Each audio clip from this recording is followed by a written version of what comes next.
नमस्कार दोस्तों। Brother, first of all many thanks to all of you for subscribing my channel. बाकी like dislike मैंने as usual एक statement है 1 minute के अंदर अंदर आपके ऊपर छोड़ा हुआ है। आपको अगर वीडियो में कंटेंट आप लाइक करते हैं, उसको आपको लगता है कि ये वर्थफुल कंटेंट है तो आप इसको लाइक कीजिए। अगर आपको लगता है कि इसमें कोई कमी है या कुछ इम्प्रूवमेंट की ज़रूरत है, यू कैन कमेंट। ठीक है, तो आज का जो हमारा टॉपिक है वो ब्रदर है कार लोन्स के ऊपर। आज की डेट में कोई भी इंसान हो, वो सैलरीड है, सेल्फ एम्प्लॉयड है या कोई बिजनेसमैन है, किसी भी तरीके का, इवन कोई स्टूडेंट्स भी हैं, तो वो कार को कैश के ऊपर परचेज़ करने को प्रेफर नहीं करते हैं। They all are approaching to the finance companies as well as banks, private sector banks और गवर्नमेंट बैंक्स। तो मैं आज आपको जो चीज़ बताने जा रहा हूँ वो ये है कि आपको कहाँ पे प्रेफर करना चाहिए कार लोन जब आप अवेल करने के लिए प्रोग्राम बनाते हैं अपना। एनबीएफसीज में क्या फ़र्क है, गवर्नमेंट बैंक्स में क्या फ़र्क है, प्राइवेट सेक्टर बैंक्स में क्या फ़र्क है, आप किस चीज़ के लिए, आप किस पैनल के ऊपर आप अवेलेबल हो, आपकी एलिजिबिलिटी क्या है, आपकी क्रेडिटेबिलिटी क्या है, आपको किस बैंक को या एनबीएफसी को प्रेफर करना चाहिए।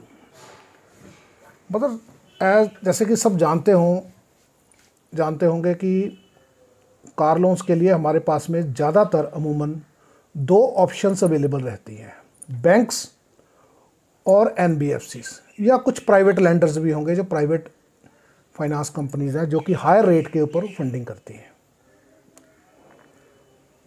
कार लोन के ऊपर आपको कभी भी, मैं आपको एक चीज़ क्लियर करता हूं, क्योंकि मैं स्टार्टिंग से ही पॉइंट टू पॉइंट एक्सप्लेन करूंगा, इधर उधर की थोड़ा बहुत हम ज़्यादा गहराई में ना जाते हुए, लेकिन मोटा मोटा आपको सारी चीज़ें एक्सप्लेन कर दूंगा मैं, क्योंकि हमारी एक्सपर्टाइज़ है कार लोन्स में भी और फंडिंग में।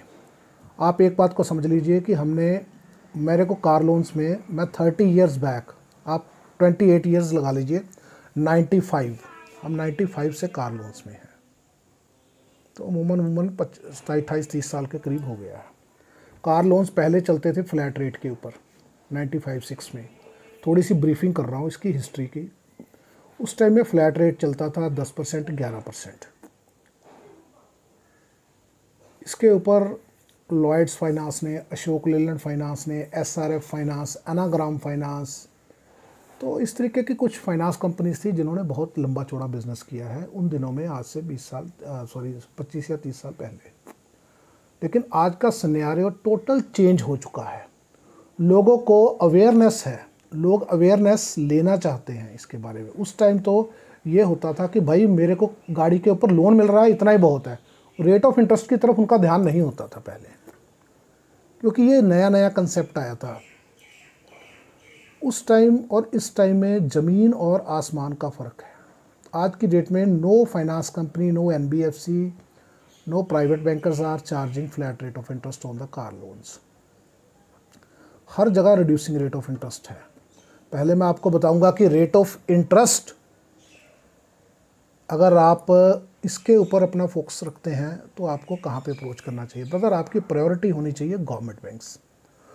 गवर्नमेंट बैंक्स में अगर आपकी एलिजिबिलिटी बनती है, आपकी डॉक्यूमेंटेशन, आप में पेशेंस है, क्योंकि गवर्नमेंट बैंक में जो लोन है वो अप्रूव होने में टाइम लगता है।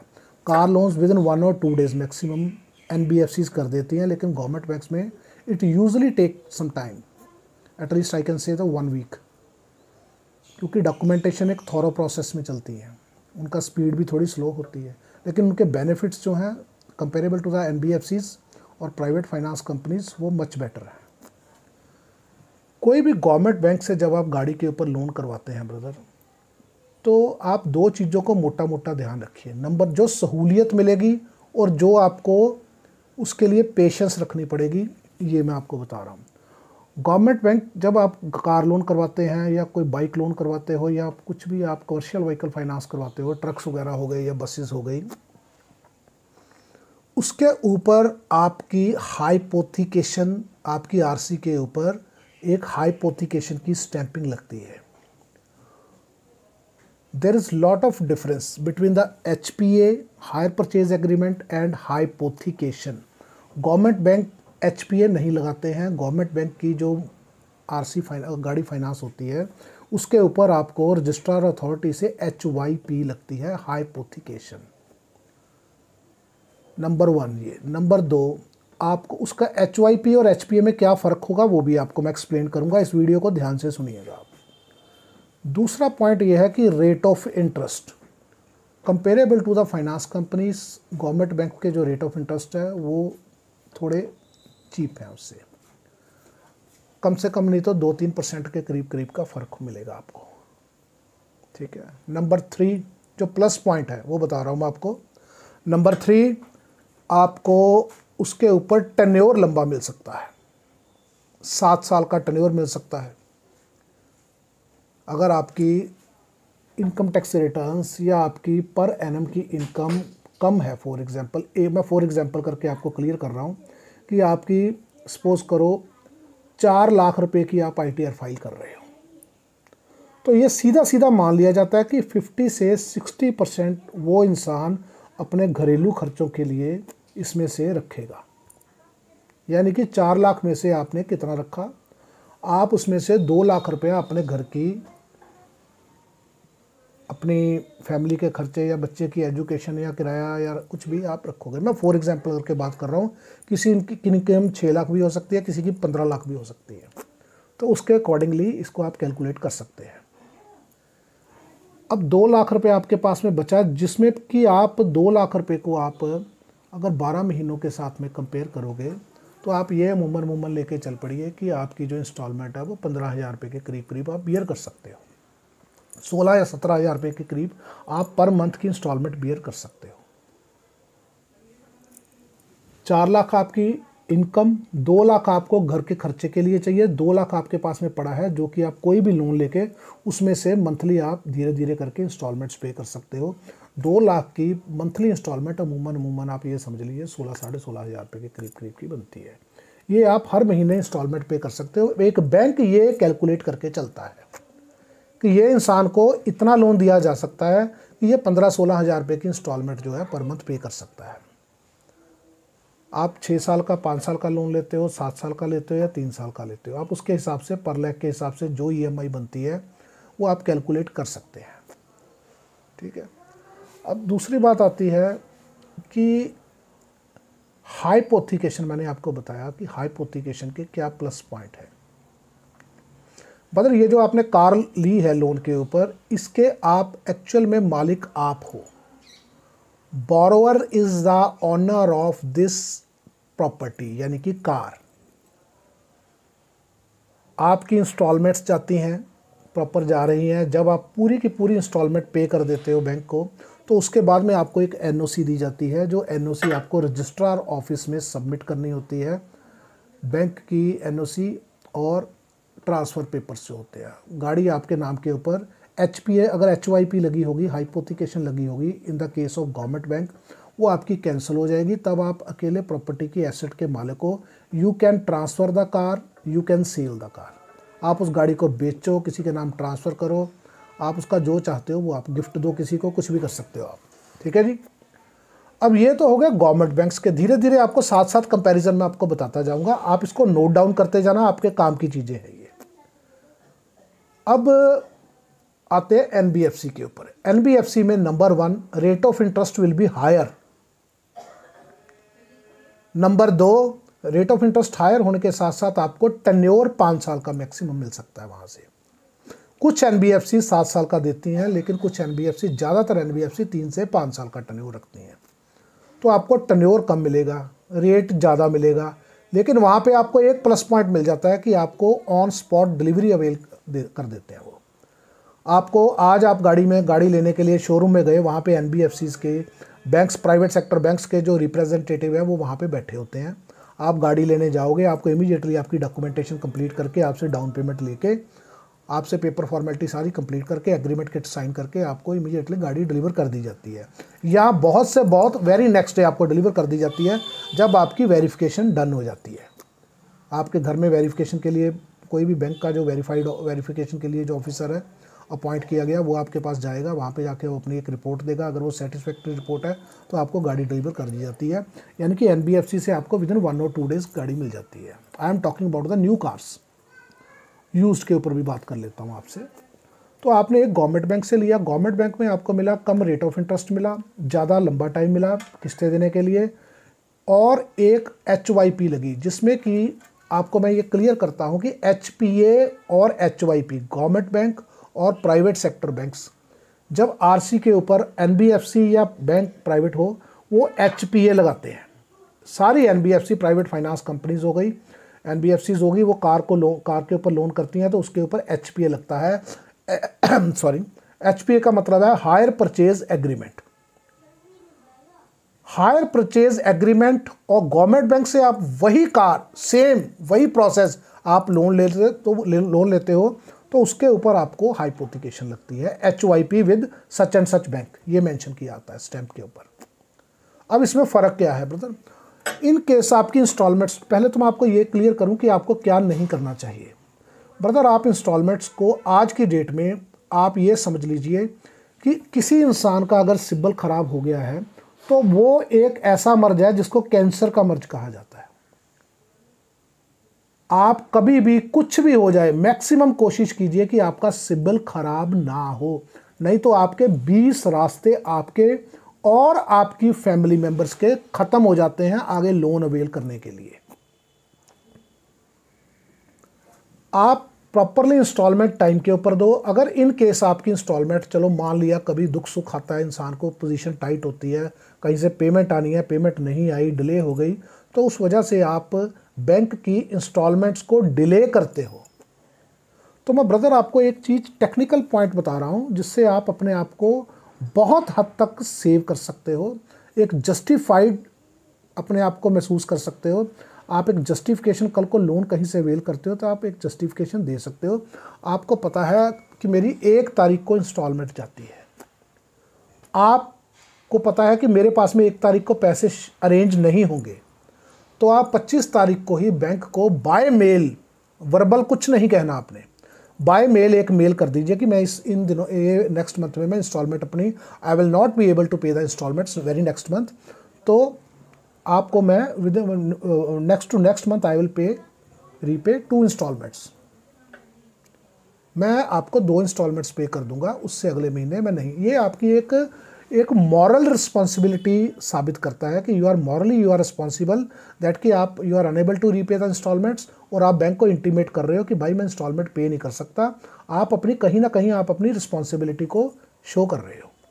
आप अगर ऐसा नहीं करोगे तो इसको बैड इंटेंशन में आता है, आप इर्रिस्पॉन्सिबल हो, ये साबित करता है। ये चीज़ आप याद रखिएगा, 100 में से 90 लोग ऐसा नहीं करते हैं। वो सिर्फ बैंक को फ़ोन करके बोलते हैं यार मैं इस महीने, वो भी तब करेंगे जब बैंक वाला खुद उनको फ़ोन करेगा आपकी किस्त नहीं आई है, तब वो कहते हैं। आपको ये नहीं करना है, आपको वो रिकॉर्ड रखना है कि मैंने बैंक की 1 तारीख की इंस्टॉलमेंट थी, मैंने 25 तारीख को बैंक को इंटीमेट कर दिया था कि मैं इस महीने इंस्टॉलमेंट नहीं पे कर पाऊंगा, मैं नेक्स्ट मंथ में 2 इंस्टॉलमेंट इकट्ठी पे कर दूंगा।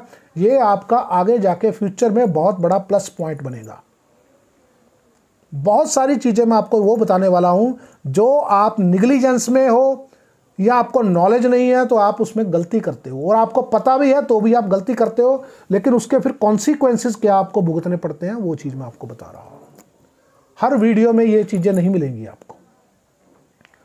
अब आपकी 1 इंस्टॉलमेंट बाउंस हो गई ब्रदर, अगर आपकी कॉन्टिन्यूटी के साथ में 3 इंस्टॉलमेंट बाउंस हो जाती है, आप लगातार मई की इंस्टॉलमेंट, जून की इंस्टॉलमेंट, जुलाई की इंस्टॉलमेंट, मई जून जुलाई 3 महीने आपने लगातार इंस्टॉलमेंट बैंक को नहीं पे करी, सॉरी NBFC को नहीं पे की, तो NBFC और बैंक का फ़र्क बता रहा हूँ, NBFC आपके कार को रीपोसेस कर सकती है।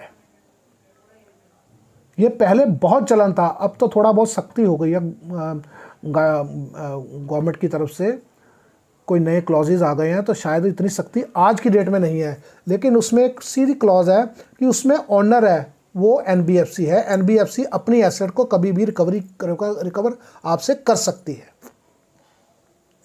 हायर परचेज एग्रीमेंट NBFC के केस में कार के ऊपर, कार की RC के ऊपर HPA लगता है, हायर परचेज एग्रीमेंट, ये आपने गाड़ी पहले हायर की है उनसे, मालिक अभी भी वही है, एनबीएफसी है। अगर आप उसकी किस्तें वापस नहीं करोगे वक्त के ऊपर, वो चाहें तो तीसरी इंस्टॉलमेंट टूटते ही आपकी गाड़ी को पिक कर सकते हैं। वो तरीके उनके जैसे मर्जी हो, वो फोर्सिबली करे, पीसफुली करे, आपकी सहमति से करे या किसी भी तरीके से करे, दे आर हैविंग राइट। लोगों को ये चीज़ मालूम नहीं होती, लोग लड़ते हैं, बहस करते हैं उनके साथ में, तो मेरी गाड़ी कैसे उठा लेगा। उनके पास राइट है, उनका तरीका गलत हो सकता है, कोई आके आपसे गलत बोलता है, वो नहीं कानूनी तौर के ऊपर आपके साथ में कोई हरासमेंट नहीं कर सकता, वो पीसफुली शांति से आपको आके कह सकते हैं भाई साहब आपकी या तो आप इंस्टॉलमेंट पे कर दो, नहीं तो आप अपनी गाड़ी को हमें सरेंडर कर दो। जब आप इंस्टॉलमेंट पे करोगे आप अपनी गाड़ी आपको वापस कर दी जाएगी। ठीक है जी, ये तो हो गया एनबीएफसी के नॉर्म्स के अंदर क्या आता है। अब मैं आता हूँ बैंक के केस के, जो गवर्नमेंट बैंक है, गवर्नमेंट बैंक आरसी के ऊपर, आप उनकी आरसी को चेक करना, उसके ऊपर लिखा होगा HYP, hypothecated with Indian bank, SBI bank, PNB bank, कुछ भी XYZ बैंक जो गवर्नमेंट बैंक है। उस केस में अगर आपकी इंस्टॉलमेंट टूटती है, बैंक आपकी गाड़ी को असूलन पिक नहीं कर सकता, रिपोसेस नहीं कर सकता, उठा नहीं सकता। वो आपसे आके आपसे डिमांड करेंगे कि हमारा पैसा, आपका किस्तें टूटी हुई हैं, आप हमारा पैसा डिपॉजिट करवाओ जो आपकी तरफ में पेंडिंग पड़ा हुआ है। वो आपकी गाड़ी उठा के, चाबी लेके गाड़ी उठा के नहीं निकलेगा, उसमें क्लॉज नहीं है। उन्होंने अब आते हैं कि वो फिर अपना पैसा, जब वो गाड़ी नहीं उठा सकते, वो अपना पैसा कैसे रिकवर करेंगे। वो लीगल वे को फिर अडॉप्ट करते हैं, लीगल प्रोसेस में चलते हैं। फिर वो आपको कोर्ट की तरफ से, बैंक की कोर्ट होती है, बैंक की कोर्ट की तरफ से आपको नोटिस आएगा, आप पेमेंट जमा करवाओ या वहाँ पे आके आप उनके सामने पेश हो, जज के सामने, और बताओ आप उनको कि मैं क्यों नहीं इंस्टॉलमेंट पे की मैंने, या क्या कारण है मेरे। अगर वो आपसे सेटिस्फाइड है तो आपको कुछ टाइम दे दिया जाएगा, अगर आपसे नहीं सेटिस्फाइड है तो फिर कोर्ट ऑर्डर करेगी बैंक के थ्रू, आप अपनी गाड़ी को कोर्ट को सरेंडर कीजिए। तब आप गाड़ी सरेंडर नहीं करते हो तो कोर्ट की अवमानना मानी जाएगी, यानी कि आपने कोर्ट के ऑर्डर को रिस्पेक्ट नहीं दी, तो फिर आपकी गाड़ी लीगल वे में उठा ली जाएगी। HYP में ये सिस्टम होता है। वो आपकी घर से आके गाड़ी तीसरी किस्त के बाद में ऐसे या वैसे नहीं ले सकते। आप अपने हक को भी जान लीजिए। लोग क्या करते हैं, लोगों को ये तो पता होता है यार ये तो मेरा हक बनता है, लेकिन अपने फर्ज कहाँ पे है वो आप भूलते नहीं हो, वो आप भूल जाते हो। Sorry, you remember where your rights but you don't remember where is your responsibilities. आपकी गाड़ी को बैंक कभी नहीं उठा सकता, एनबीएफसी आपकी गाड़ी को उठा सकती है। आप अपनी गाड़ी के लीगल ऑनर तब ही कहलाए जाओगे जब आप बैंक का पैसा कंप्लीट पूरा पैसा देके उनसे एनओसी लेके, एनओसी को रजिस्ट्रार ऑफिस से जाके अपनी HPA या HYP, हायर परचेज एग्रीमेंट की स्टैंप या हाइपोथिकेशन की स्टैंप को कैंसिल करवाओगे, तब आप अपनी गाड़ी के लीगल ऑनर हो। उसके बाद ही आप उस गाड़ी को सील कर सकते हो, ट्रांसफ़र कर सकते हो, गिफ्ट कर सकते हो, जो मर्जी चाहो आप कर सकते हो। तो ये बैंक और एनबीएफसी के बीच का क्या डिफरेंस है वो चीज़ मैंने आपको क्लियर की है। रेट ऑफ इंटरेस्ट मैंने आपको क्लियर कर दिया। दोनों के रेट ऑफ इंटरेस्ट में काफ़ी फ़र्क है, दोनों के प्रोसेस में फ़र्क है, दोनों की रिकवरी में फ़र्क है, आपको दोनों के रीपेमेंट पीरियड में भी आपको फ़र्क मिलेगा।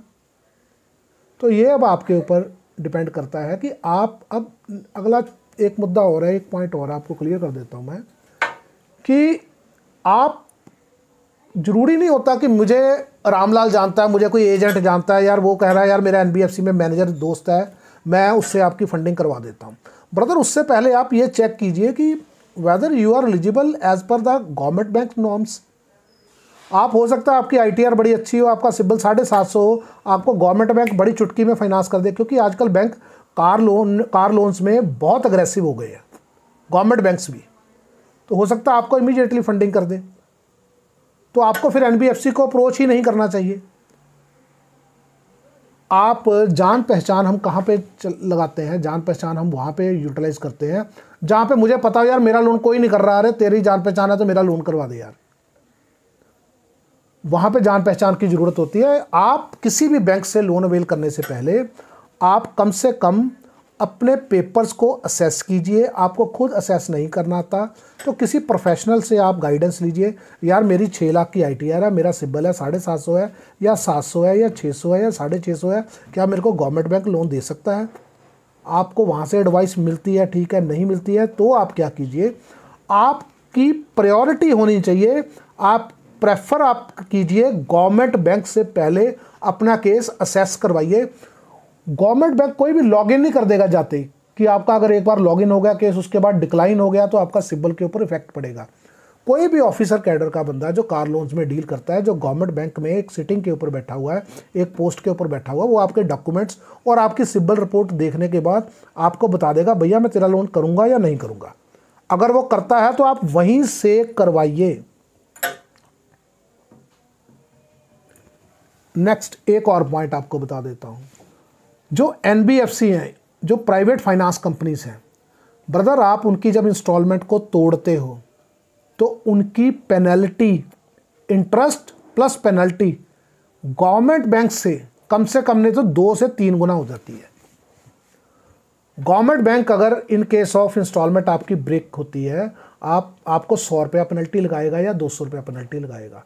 वही जो NBFC है वो 500 से 1000 रुपया पर इंस्टॉलमेंट आपको पेनल्टी लगा सकती है। एक नेक्स्ट पॉइंट और बता रहा हूं, पता जो चीज़ें मेरे दिमाग में आ रही हैं मैं सारी चीज़ें आपको क्लियर कर रहा हूं। आप इस वीडियो को देखने के बाद में आप एकदम से माइंड से वॉश आउट करोगे तो इसको देखो भी मत, इसको देखने का फायदा भी कोई नहीं है। आप कभी भी आप क्या करते हो, मैं आपको एक बड़ी गहराई से मेरी बात को सुनना।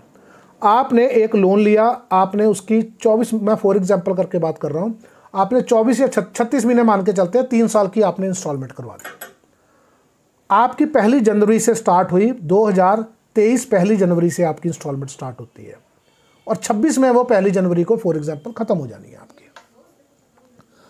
आपके दिमाग में होता है यार कि मैंने आपकी जनवरी में इंस्टॉलमेंट गई, राइट, फरवरी में इंस्टॉलमेंट गई, मार्च में इंस्टॉलमेंट गई, आपकी अप्रैल की इंस्टॉलमेंट फॉर एग्जांपल टूट गई। उसके बाद आता है मई, आप मई में इंस्टॉलमेंट देते हो, मई की इंस्टॉलमेंट दे देते हो, अप्रैल की एज इट इज ही पड़ी हुई है, मई के बाद में फिर जून की दे देते हो, फिर जुलाई की भी देते हो, आप एक एक हर महीने की इंस्टॉलमेंट देते जाते हो। आपके दिमाग में होता है कि यार मेरी एक ही इंस्टॉलमेंट तो टूटी हुई है, जब कभी पैसे आएंगे तो मैं पे कर दूंगा। आप ये समझ के चलो ब्रदर कि वो एक इंस्टॉलमेंट आपकी अप्रैल से इंटरेस्ट प्लस पेनल्टी लगनी चालू हो जाएगी। जब तक आप नहीं देते हो, बैंक उस केस में आपको प्रेशराइज नहीं करेगा। क्यों नहीं करेगा? बैंक को पता है इससे मेरे को कमाई होनी है, इसकी बाकी इंस्टॉलमेंट तो आ ही रही है हर महीने, एक इंस्टॉलमेंट इसकी पुरानी टूटी हुई है, उसके ऊपर हम इंटरेस्ट प्लस पेनल्टी लगाते लगाते 36 महीने बाद जब ये NOC लेने आएगा तब हम एक अच्छी रकम बना देंगे। आप इस पॉइंट के ऊपर ब्रदर, ये टेक्निकल पॉइंट है, इसको गहरे से सोचना। आपके दिमाग में ये बात होती है कि भाई बैंक तो मेरे को ना फोन कर रहा ना कुछ कर रहा, मैं अगले महीने की इंस्टॉलमेंट तो लगातार पे कर रहा हूं, लेकिन जो आपकी बीच वाली एक इंस्टॉलमेंट पेंडिंग पड़ी है जो टूट गई थी, उसके ऊपर इंटरेस्ट और पेनल्टीज लगती जा रही है। बैंक आपको फोन नहीं करेगा क्योंकि बैंक को पता है मेरा लोन तो रिकवर हो रहा है, आगे वाली इंस्टॉलमेंट तो आ रही है, ये एक किस्त बीच की टूटी हुई है, इसके ऊपर अच्छी इंटरेस्ट और पेनल्टी बनाएंगे, इससे कमाई करेंगे। आप कभी भी ऐसा मत कीजिए ब्रदर।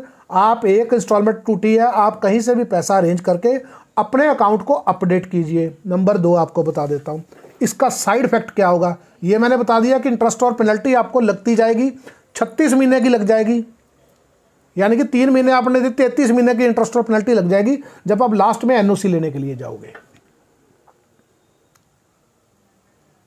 ये काम आप मत किया करो। दूसरा मैं आपको एक पॉइंट और बताता हूं। आप कभी भी सपोज करो आपने 3 साल का इंस्टॉलमेंट बनाई है, आप कहते हो यार 1 साल के बाद में मेरे पास में कुछ फंड आ गए हैं, मैं कुछ रीपे कर देता हूं।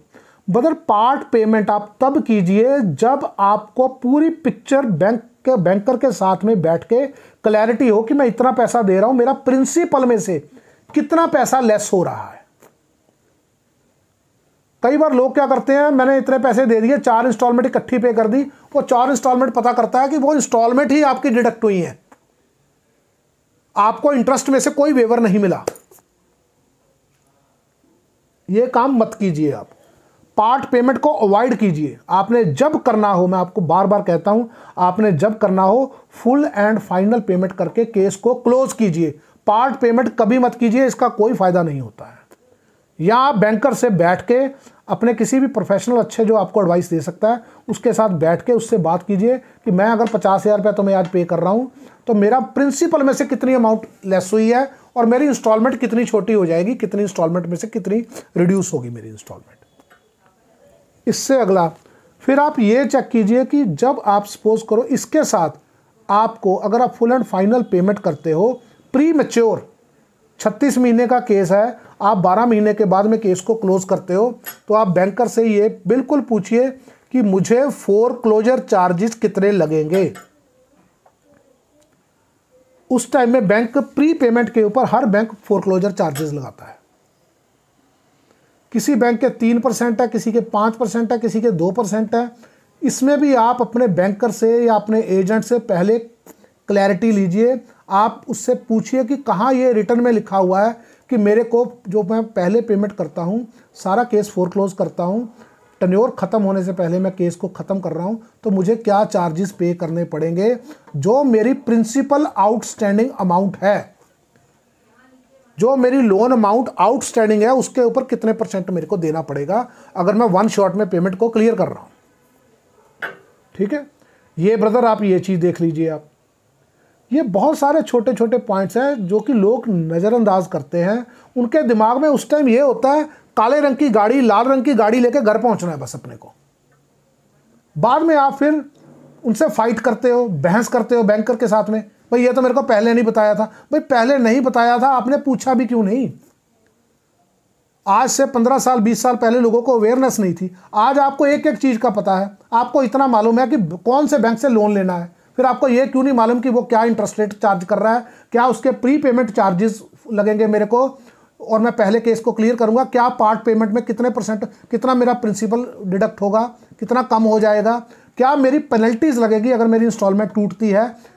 ये सारी चीज़ें आप पहले क्लियर कीजिए। उससे आपकी प्रोसेसिंग फीस, स्टार्टिंग में प्रोसेसिंग फीस है वो कितनी है, मेरी इंश्योरेंस चार्जेस कितने हैं।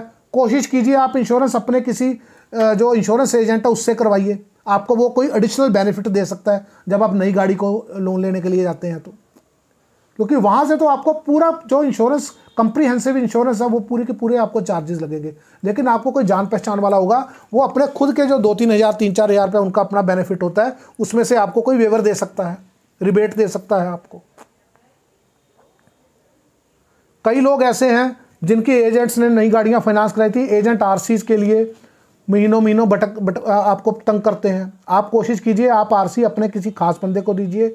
वैसे तो नई कार लोन्स के केसेस में बैंक खुद ही अपने एजेंट को देता है, उससे सीधी आरसी आपके पास में आ जाती है, बैंक के पास कॉपी पहुंच जाती है कि आपकी एचपीए या हाइपोथिकेशन एचवाईपी या एचपीए लग चुकी है। मतलब ये बहुत सारे छोटे छोटे पॉइंट्स हैं जो कार लोन्स के लिए या कोई 2 व्हीलर हो या व्हीकल के लिए, जो ये आपको सोचने आपके लिए ज़रूरी है। तो ये आज का वीडियो बस इतना है ब्रदर। आगे नेक्स्ट वीडियो में मैं आपको बहुत सारी चीज़ें बताऊंगा। बैंक ऑक्शन की प्रॉपर्टीज़ कैसे ली जाती हैं, किसी भी प्रॉपर्टी को बैंक कैसे अटैच करते हैं, कितना टाइम फ्रेम मिलता है, डीआरटी का प्रोसेस क्या है, बैंक ऑक्शन प्रॉपर्टीज़ में पार्टिसिपेट करने का प्रोसेस क्या है। धीरे धीरे जैसे जैसे पॉइंट्स सारे आते जाएंगे मेरे आगे, मैं उनके ऊपर वीडियोज़ बनाता जाऊँगा। आप मेरे चैनल को सब्सक्राइब कीजिए, अच्छा लगता है तो लाइक ज़रूर कीजिए ब्रदर, आपका जाएगा कुछ नहीं, लेकिन इससे मोटिवेशन मिलता है। आप लाइक कीजिए अगर आपको अच्छा लगता है तो। मैंने आपको कहा आप डिसलाइक भी कर सकते हैं, लेकिन मुझे बताइए कि आपने डिसलाइक क्यों किया है। पब्लिकली बताइए, सबको पता चलना चाहिए भैया इसकी वीडियो में ये कमियां हैं, मैं उसको कवर अप करूँगा। ठीक है, बाकी आज के लिए इतना ही। आपका दिन शुभ हो। नमस्कार।